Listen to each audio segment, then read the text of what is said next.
Samir Baden is a real estate agent who recently left New York to move back to his hometown Detroit, where he buys, fixes, and rents houses. His company, Metro Property Group, was the single largest buyer in county auction over the last 2 years, snapping up 1,000 properties for about $5 million. Samir is part of a Detroit land rush that has lured investors from all over the world.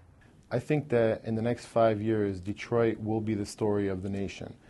I think that what's happening in our downtown resurgency, with all the investment that's going into that, and what we're trying to do in the neighborhoods and stabilizing these neighborhoods, the recovery is underway. It's happening every day. Properties in Detroit are so hot right now that international investors have flocked to the city to find a bargain basement bonanza. Real estate agent Albert Hakim says he gets over 300 calls per week from foreigners all across the world. We are actually getting close to, I would say close to 300 to 500 interested potential leads a week from all types of buyers.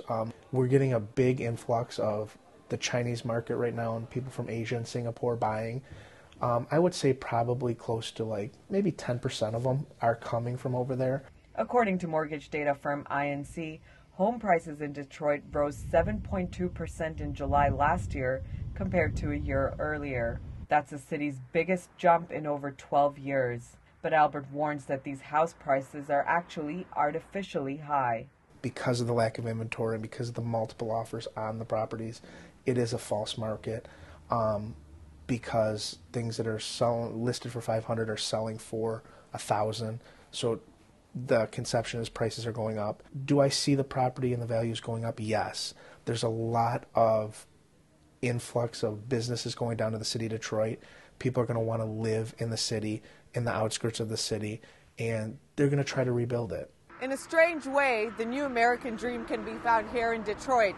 Amid the urban decay, crime, and financial distress, many international investors are hoping for an urban renaissance like those seen in cities such as New York and Washington, D.C.